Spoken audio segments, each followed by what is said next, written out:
Think and Grow Rich by Napoleon Hill. Chapter 1, Introduction, the man who thought his way into partnership with Thomas A. Edison.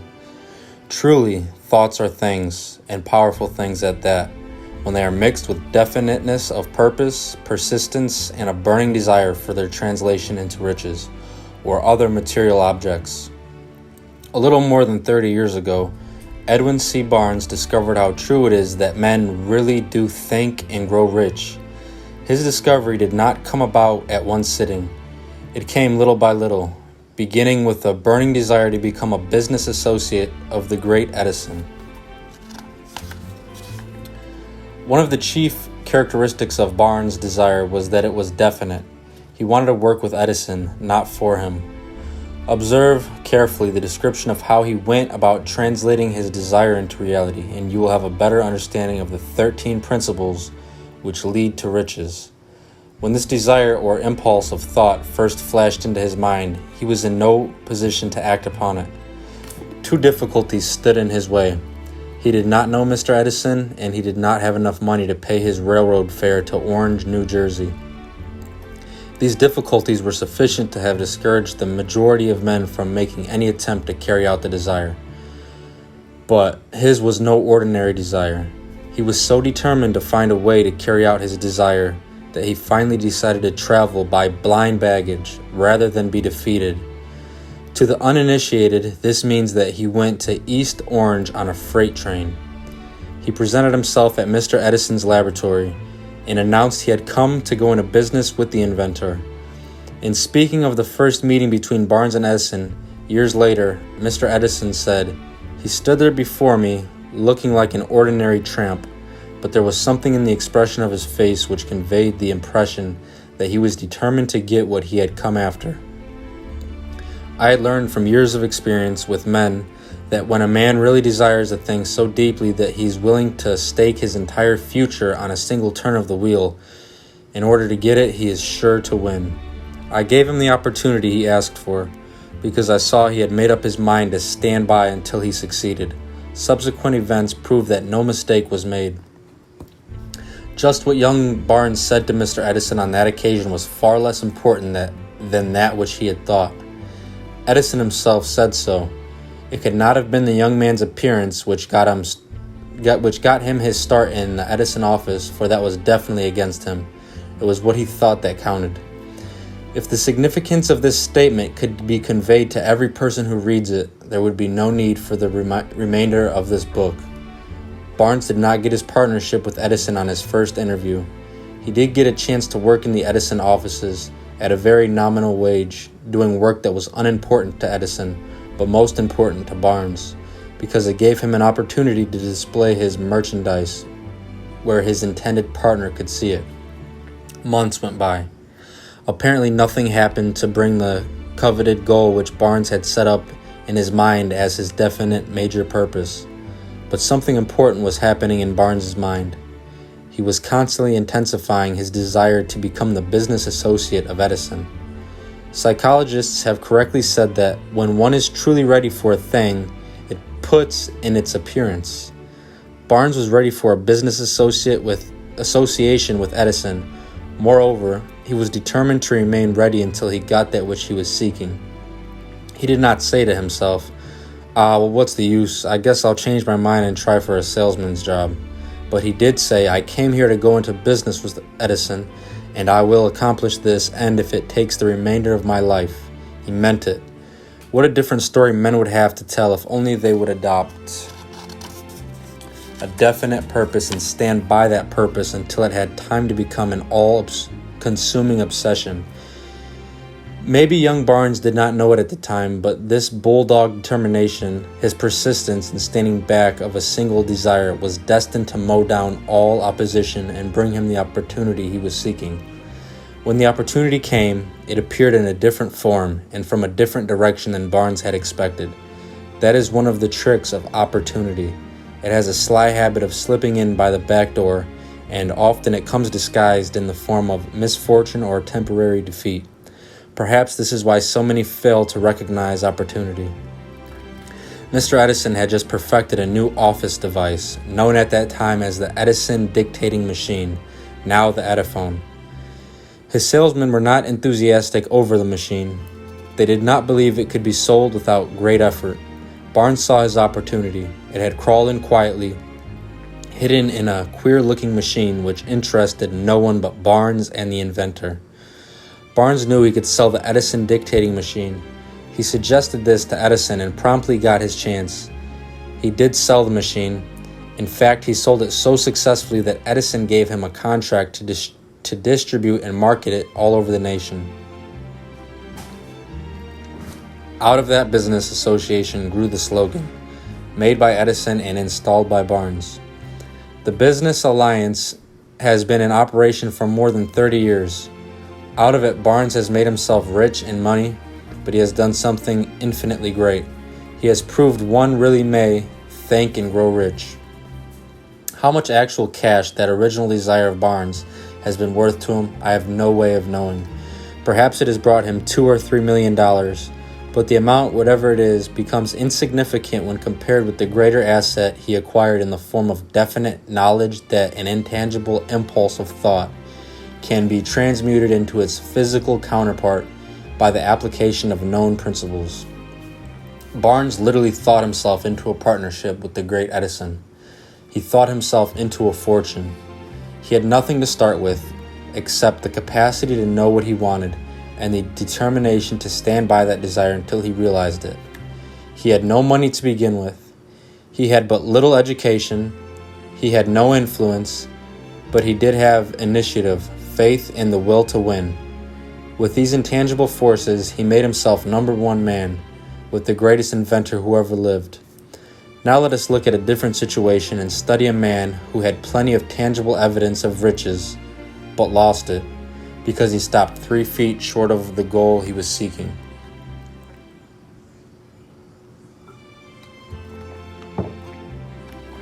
"3 feet from gold." One of the most common causes of failure is the habit of quitting when one is overtaken by temporary defeat. Every person is guilty of this mistake at one time or another. An uncle of R.U. Darby was caught by the gold fever in the gold rush days and went west to dig and grow rich. He had never heard that more gold has been mined from the brains of men than has ever been taken from the earth. He staked a claim and went to work with pick and shovel. The going was hard, but his lust for gold was definite. After weeks of labor, he was rewarded by the discovery of the shining ore. He needed machinery to bring the ore to the surface. Quietly, he covered up the mine, retraced his footsteps to his home in Williamsburg, Maryland, told his relatives and a few neighbors of the strike. They got together money for the needed machinery and had it shipped. The uncle and Darby went back to work the mine. The first car of ore was mined and shipped to a smelter. The returns proved they had one of the richest mines in Colorado. A few more cars of that ore would clear the depths. Then would come the big killing and profits. Down went the drills. Up went the hopes of Darby and Uncle. Then something happened. The vein of gold ore disappeared. They had come to the end of the rainbow, and the pot of gold was no longer there. They drilled on, desperately trying to pick up the vein again, all to no avail. Finally, they decided to quit. They sold the machinery to a junk man for a few $100s and took the train back home. Some junk men are dumb, but not this one. He called in a mining engineer to look at the mine and do a little calculating. The engineer advised that the project had failed because the owners were not familiar with fault lines. His calculations showed that the vein would be found in just 3 feet from where the Darbys had stopped drilling. This is exactly where it was found. The junk man took millions of dollars in ore from the mine because he knew enough to seek expert counsel before giving up. Most of the money which went into the machinery was procured through the efforts of R.U. Darby, who was then a very young man. The money came from his relatives and neighbors because of their faith in him. He paid back every dollar of it, although he was years in doing so. Long afterward, Mr. Darby recouped his loss many times over when he made the discovery that the desire can be transmuted into gold. The discovery came after he went into the business of selling life insurance, remembering that he lost a huge fortune because he stopped 3 feet from gold. Darby profited by the experience in his chosen work by the simple method of saying to himself, "I stopped 3 feet from gold, but I will never stop because men say no when I ask them to buy insurance." Darby is one of a small group of fewer than 50 men who sell more than $1 million in life insurance annually. He owes his stickability to the lesson he learned from his quitability in the gold mining business.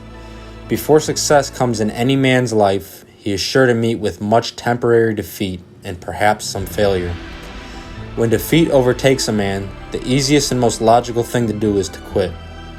That is exactly what the majority of men do. More than 500 of the most successful men this country has ever known told the author about their greatest success came one step beyond the point of which defeat had overtaken them. Failure is a trickster with a keen sense of irony and cunning. It takes great delight in tripping one when success is almost within reach. A 50-cent lesson in persistence. Shortly after Mr. Darby received his degree from the University of Hard Knocks and had decided to profit by his experience in the gold mining business, he had the good fortune to be present on an occasion that proved him that no does not necessarily mean no. One afternoon, he was helping his uncle grind wheat in an old-fashioned mill. The uncle operated a large farm on which a number of sharecrop farmers lived. Quietly, the door was opened and a small child, the daughter of a tenant, walked in and took her place near the door. The uncle looked up, saw the child, and barked at her roughly. "What do you want?" Meekly, the child replied, My mama says send her 50 cents. "I'll not do it," the uncle retorted. "Now you run on home." "Yes, sir," the child replied, but she did not move. The uncle went ahead with his work, so busily engaged that he did not pay enough attention to the child to observe that she did not leave. When he looked up and saw her still standing there, he yelled at her, "I told you to go on home. Now go or I'll take a switch to you." The little girl said, "Yes, sir," but she did not budge an inch. The uncle dropped a sack of grain he was about to pour into the mill hopper, picked up a barrel stave, and started toward the child with an expression on his face that indicated trouble. Darby held his breath. He was certain as he was about to witness a murder. He knew his uncle had a fierce temper. When the uncle reached the spot where the child was standing, she quickly stepped forward one step, looked into his eyes, and screamed at the top of her shrill voice, "My mama's got to have that 50 cents. The uncle stopped, looked at her for a minute, then slowly laid the barrel stave on the floor, put his hands in his pocket, took out $50 and gave it to her. The child took the money and slowly backed toward the door, never taking her eyes off the man whom she had just conquered. After she had gone, the uncle sat down on a box and looked out the window into space for more than 10 minutes. He was pondering with awe over the whipping he had just taken. Mr. Darby, too, was doing some thinking. That was the first time in all his experience that he'd seen a sharecropper's child deliberately master an adult authority person. How did she do it? What happened to his uncle that caused him to lose his fierceness and become as docile as a lamb? What strange power did this child use that made her master over her superior? These and other similar questions flashed into Darby's mind, but he did not find the answer until years later when he told me the story. Strangely, the story of this unusual experience was told to the author in the old mill, on the very spot where the uncle took his whipping. Strangely, too, I had devoted nearly a quarter of a century to the study of the power which enabled a child to conquer an intelligent man. As we stood there in the musty old mill, Mr. Darby repeated the story of the unusual conquest and finished by asking, "What can you make of it? What strange power did that child use that so completely whipped my uncle?" The answer to his question will be found in the principles described in this book. The answer is full and complete. It contains details and instructions sufficient to enable anyone to understand and apply the same force which the little child accidentally stumbled upon. Keep your mind alert, and you will observe exactly what strange power came to the rescue of the child. You will catch a glimpse of this power in the next chapter. Somewhere in the book, you will find an idea that will quicken your receptive powers and place at your command, for your own benefit, the same irresistible power. The awareness of this power may come to you in the first chapter or it may flash into your mind in some subsequent chapter. It may come into the form of a single idea, or it may come in the nature of a plan or a purpose. Again, it may cause you to go back into your past experience of failure or defeat and bring to the surface some lesson by which you can regain all that you lost through defeat. After I had described to Mr. Darby the power unwittingly used by the child, he quickly retraced his 30 years of experience as a life insurance salesman and frankly acknowledged that his success in that field was due, in no small degree, to the lesson he had learned from the child. Mr. Darby pointed out, "Every time a prospect tried to bow me out without buying, I saw that child standing there in the old mill, her big eyes glaring in defiance, and I said to myself, I've got to make this sale. The better portion of all sales I have made were made after people had said no." He recalled, too, his mistake in having stopped only 3 feet from gold. "But," he said, "that experience was a blessing in disguise. It taught me to keep on keeping on, no matter how hard the going may be, a lesson I needed to learn before I could succeed in anything." This story of Mr. Darby and his uncle, the child in the gold mine, doubtless will be read by hundreds of men who make their living by selling life insurance, and to all of these, the author wishes to offer the suggestion that Darby owes to these 2 experiences his ability to sell more than $1 million of life insurance every year. Life is strange and often imponderable, but both the successes and the failures have their roots in simple experiences. Mr. Darby's experiences were commonplace and simple enough, yet they held the answer to his destiny in life. Therefore, they were as important to him as life itself. He profited by these 2 dramatic experiences because he analyzed them and found the lesson they taught. But what of the man who has neither the time nor the inclination to study failure in search of knowledge that may lead him to success? Where and how is he to learn the art of converting defeat into stepping stones to opportunity? In answer to these questions, the book was written. This book was written. The answer called for a description of 13 principles, but remember, as you read, the answer you may be seeking to the questions which have caused you to ponder over the strangeness of life may be found in your own mind through some idea, plan, or purpose which may spring into your mind as you read. One sound idea is all that one needs to achieve success. The principles described in this book contain the best and the most practical of all that is known concerning ways and means of creating useful ideas. Before we go any further in our approach to the description of these principles, we believe you are entitled to receive this important suggestion. When riches begin to come, they come so quickly in such great abundance that one wonders where they have been hiding during all those lean years. This is an astounding statement, and all the more so when we take into consideration the popular belief that riches come only to those who work hard and long. When you begin to think and grow rich, you will observe that riches begin with a state of mind, with definiteness of purpose, with little or no hard work. You and every other person ought to be interested in knowing how to acquire that state of mind, which will attract riches. I spent 25 years in research, analyzing more than 25,000 people, because I too wanted to know how wealthy men become that way. Without that search, this book could have not been written. Here take notice of a very significant truth, viz. The business depression started in 1929 and continued on to an all-time record of destruction until sometime after President Roosevelt entered of office. Then the depression began to fade into nothingness. Just as an electrician in a theater raises the light so gradually that darkness is transmuted into light before you realize it, so did the spell of fear in the minds of the people gradually fade away and become faith. Observe very closely. As soon as you master the principles of this philosophy and begin to follow the instructions for applying those principles, your financial status will begin to improve, and everything you touch will begin to transmute itself into an asset for your benefit. Impossible? Not at all.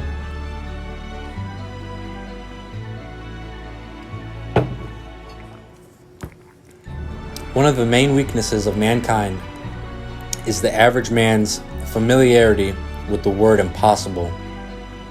He knows all the rules which will not work. He knows all the things which cannot be done. This book was written for those who seek the rules which have made others successful and are willing to stake everything on those rules. A great many years ago, I purchased a fine dictionary. The first thing I did with it was turn to the word impossible and neatly clip it out of the book. That would not be an unwise thing for you to do. Success comes to those who become success conscious. Failure comes to those who indifferently allow themselves to become failure conscious. The object of this book is to help all who seek it to learn the art of changing their minds from failure consciousness to success consciousness. Another weakness found in altogether too many people is the habit of measuring everything and everyone by their own impressions and beliefs. Some who will read this will believe that no one can think and grow rich. They cannot think in terms of riches because their thought habits have been steeped in poverty, want, misery, failure, and defeat. These unfortunate people remind me of a prominent Chinese man who came to America to be educated in American ways. He attended the University of Chicago. One day, President Harper met this young man on the campus, stopped to chat with him for a few minutes, and asked him what had impressed him as being the most noticeable characteristic of the American people. "Why," the man exclaimed, "the queer slant of your eyes. Your eyes are off slant. What do we say about the Chinese? We refuse to believe that which we do not understand. We foolishly believe that our own limitations are the proper measure of limitations.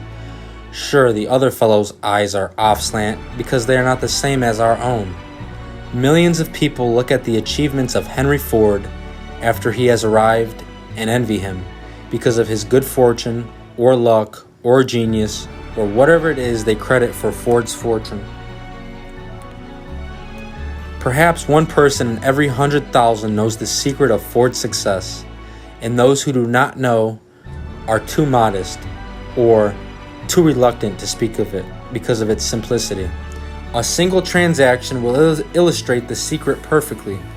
A few years back, Ford decided to produce his now famous V8 motor.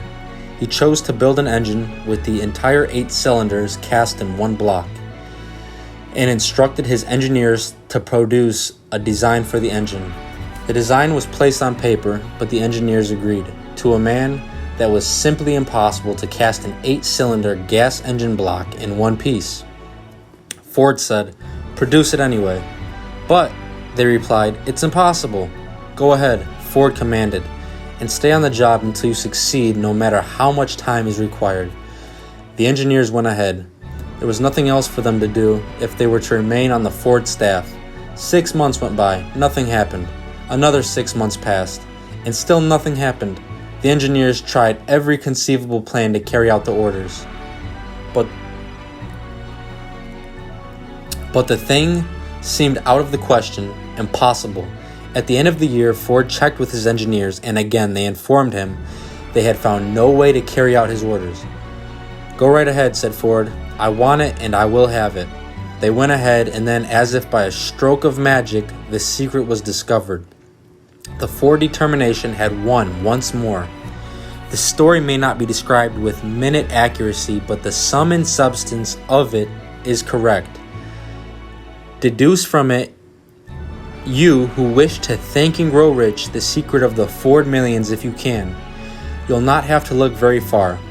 Henry Ford is a success because he understands and applies the principles of success. One of these is desire, knowing what one wants. Remember this Ford story as you read, and pick out the lines in which the secret of his stupendous achievement has been described. If you can do this, if you can lay your finger on the particular group of principles which made Henry Ford rich, you can equal his achievements in almost any calling for which you are suited. You are the master of your fate, the captain of your soul, because when Henley wrote that prophetic lines, "I am the master of my fate, I am the captain of my soul," He should have informed us that we are the masters of our fate, the captains of our souls, because we have the power to control our thoughts. He should have told us that the ether in which this little earth floats, in which we move and have our being, is a form of energy moving at an inconceivably high rate of vibration, and that the ether is filled with a form of universal power which adapts itself to the nature of the thoughts we hold in our minds and influences us in natural ways to transmute our thoughts into their physical equivalent. If the poet had told us of this great truth, we would know why it is that we are the masters of our fate, the captains of our souls. He should have told us with great emphasis that this power makes no attempt to discriminate between destructive thoughts and constructive thoughts, that it will urge us to translate into physical reality thoughts of poverty just as quickly as it will influence us to act upon thoughts of riches. He should have told us, too, that our brains become magnetized with the dominating thoughts which we hold in our minds, and by means with which no man is familiar, these magnets attract to us the forces, the people, the circumstances of life, which harmonize with the nature of our dominating thoughts. He should have told us that before we can accumulate riches in great abundance, we must magnetize our minds with intense desire for riches, that we must become money conscious until the desire for money drives us to create definite plans for acquiring it. But being a poet and not a philosopher, Henley contented himself by stating a great truth in poetic form, leaving those who followed him to interpret the philosophical meaning of his lines. Little by little, the truth has unfolded itself, until now it appears certain that the principles described in this book hold the secret of mastery over our economic fate. We are now ready to examine the first of these principles. Maintain a spirit of open-mindedness, and remember, as you read, they are the invention of no one man. The principles were gathered from the life experiences of more than 500 men who actually accumulated riches in huge amounts, men who began in poverty, with but little education, without influence. The principles worked for these men. You can put them to work for your own enduring benefit. You will find it easy, not hard, to do. Before you read the next chapter, I want you to know that it conveys factual information which might easily change your entire financial destiny, as it has so definitely brought changes of stupendous proportions to two people described. I want you to know also that the relationship between these two men and myself is such that I could have taken no liberties with the facts even if I had wishes to do so. One of them has been my closest personal friend for almost 25 years. The other is my own son. The unusual successes of these two men, success which they generously accredited to the principle described in the next chapter, more than justifies this personal reference as a means of emphasizing the far-flung power of this principle. Almost 15 years ago, I delivered the commencement address at Salem College, Salem, West Virginia. I emphasized the principle described in the next chapter with so much intensity that one of the members of the graduating class definitely appropriated it and made it a part of his own philosophy. The young man is now a member of Congress and an important factor in the present administration. Just before this book went to the publisher, he wrote me a letter in which he so clearly stated his opinion of the principle outlined in the next chapter that I have chosen to publish his letter as an introduction to that chapter. It gives you an idea of the rewards to come.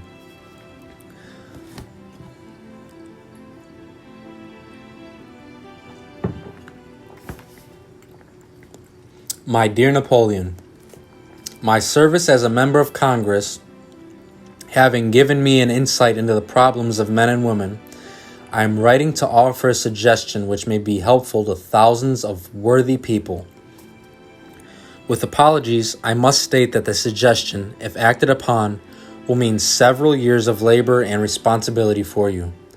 But I am enheartened to make the suggestion, because I know your great love for rendering useful service. In 1922, you delivered the commencement address at Salem College, when I was a member of the graduating class. In that address, you planted in my mind an idea which has been responsible for the opportunity I now have to serve the people of my state, and will be responsible in a very large measure for whatever success I may have in the future. The suggestion I have in my mind is that you put into a book the sum and substance of the address you delivered at Salem College, and in that way give the people of America an opportunity to profit by your many years of experience and association with the men who, by their greatness, have made America the richest nation on earth. I recall, as though it was yesterday, the marvelous description you gave of the method by which Henry Ford, with but little schooling, without a dollar, with no influential friends, rose to great heights. I made up my mind then, even before you had finished your speech, that I would make a place for myself, no matter how many difficulties I had to surmount. Thousands of young people will finish their schooling this year and within the next few years. Every one of them will be seeking just such a message of practical encouragement as the one I received from you. They will want to know where to turn, what to do to get started in life. You can tell them because you have helped to solve the problems of so many people. If there is any possible way that you can afford to render so great a service, may I offer the suggestion that you include with every book one of your personal analysis charts, in order that the purchaser of the book may have the benefit of complete self-inventory, indicating, as you indicated to me years ago, exactly what is standing in the way of success. Such a service as this, providing the reader of your book with a complete, unbiased picture of their faults and their virtues, would mean to them the difference between success and failure. The service would be priceless. Millions of people are now facing the problem of staging a comeback because of the Depression, and I speak from personal experience when I say, I know these earnest people would welcome the opportunity to tell you their problems and to receive your suggestion for the solution. You know the problems of those who face the necessity of beginning all over again. There are thousands of people in America today who would like to know how they can convert ideas into money. People who must start at scratch, without finances, and recoup their losses. If anyone can help them, you can. If you publish the book, I would like to own the first copy that comes from the press, personally autographed by you. With the best wishes, believe me, cordially yours, Jennings Randolph. End of the chapter.